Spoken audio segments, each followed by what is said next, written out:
Bismillahirrahmanirrahim. Assalamualaikum warahmatullahi wabarakatuh.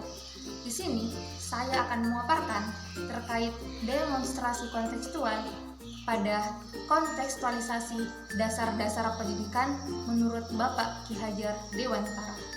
Perkenalkan, saya atas nama Iga Imawarni dengan NIM 105461238423 dari jurusan PGSD PPG Prajabatan Gelombang 1 tahun 2024 dari LPTK Universitas Muhammadiyah Makassar. Apa itu pendidikan? Secara umum, pendidikan dapat didefinisikan sebagai suatu proses pembelajaran yang didapat oleh setiap manusia agar menjadikan manusia tersebut mengerti, paham, dan kemudian menjadi lebih dewasa. Kemudian, bagaimana definisi pendidikan dari Bapak Ki Hajar Dewantara selaku Bapak Pendidikan dari Indonesia?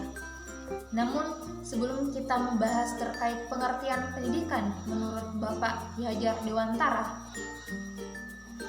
kita seringkali mendengar istilah pengajaran.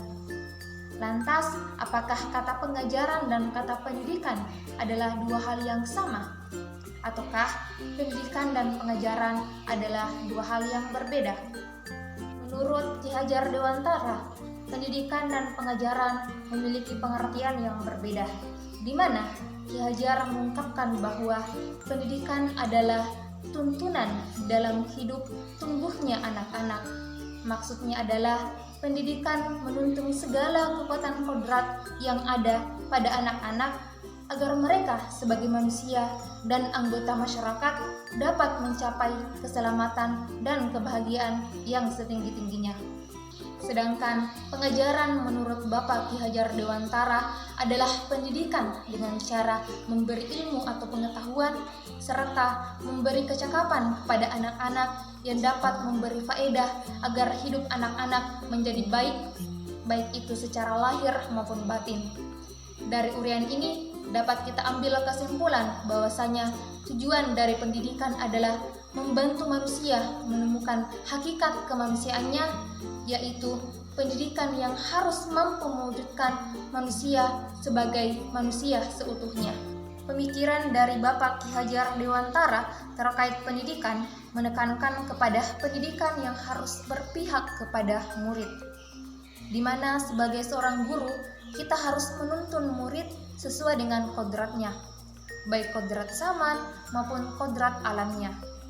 Nah, Ki Hajar Dewantara menyatakan bahwa seorang pendidik yang baik harus tahu bagaimana cara mengajar, cara memahami karakteristik dari peserta didik, dan haruslah mengerti tujuan dari pengajaran.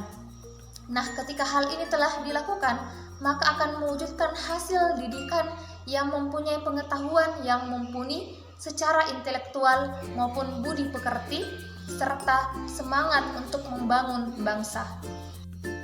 Untuk mewujudkan pemikiran dari Bapak Ki Hajar Dewantara terkait pendidikan yang berpihak kepada murid, maka ada beberapa strategi yang dapat kita lakukan untuk mewujudkan pendidikan yang berpihak pada murid tersebut. Yang pertama adalah dengan mendidik dengan cara menuntun. Yang kedua, mendidik sesuai dengan kodrat alam dan kodrat zaman dari peserta didik. Yang ketiga adalah menanamkan budi pekerti. Dan yang terakhir adalah mengimplementasikan sistem AMON. Mendidik dengan cara menuntun artinya pendidikan sebagai wadah memberikan peran kepada sekolah, khususnya kepada para pendidik untuk membantu atau membimbing peserta didik dalam mengembangkan potensi-potensi yang dimilikinya, sehingga peserta didik dapat mencapai cita-cita yang diharapkan dan dapat berguna untuk kehidupan peserta didik di masa mendatang. Mendidik sesuai dengan kodrat alam dan kodrat zaman dari peserta didik sangat perlu dilakukan di lingkungan persekolahan, di mana pada abad 21 ini kita dihadapkan pada kondisi di mana perkembangan teknologi sangatlah cepat dan tentunya memberikan pengaruh yang sangat besar pada kehidupan manusia. baik pengaruh positif maupun pengaruh negatif. Namun dengan adanya kodrat alam dan kodrat zaman sebagai dasar pendidikan anak, maka kita sebagai seorang pendidik memiliki filter dalam memberikan pengajaran. Kita menyadari bahwa mengikuti perkembangan zaman merupakan suatu keharusan, sehingga tidak tertinggal jauh di belakang. Oleh karenanya, untuk mewujudkan hal itu, maka kita membutuhkan kodrat alam sebagai pengingat bahwa pengaruh dari luar tetap harus disaring, dengan tetap mengutamakan kearifan lokal sosial budaya di Indonesia. Strategi berikutnya adalah menanamkan budi pekerti, di mana menanamkan budi pekerti atau karakter merupakan proses untuk membentuk dan mengembangkan sikap dan perilaku yang baik dalam diri seseorang yang terus berlanjut dan berkembang sepanjang hidup individu. Pembentukan budi pekerti atau karakter baik tersebut dikatakan berhasil apabila seorang individu sudah dapat menunjukkan perubahan tingkah laku ke arah yang lebih baik, di mana terjadi keseimbangan antara cipta atau kognitif, karsa atau afektif, sehingga dapat menciptakan suatu karya atau psikomotor. Sistem Among memiliki 3 asas yang saat ini dijadikan sebagai asas dalam pendidikan menggunakan kurikulum merdeka.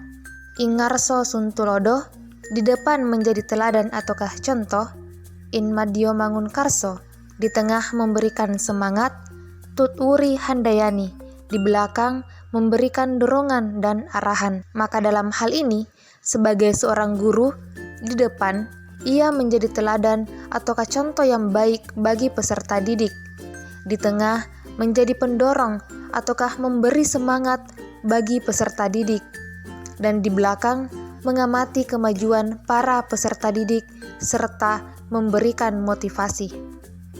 Itulah tadi pemaparan saya pada demonstrasi kontekstual terkait dasar-dasar pendidikan menurut Ki Hajar Dewantara.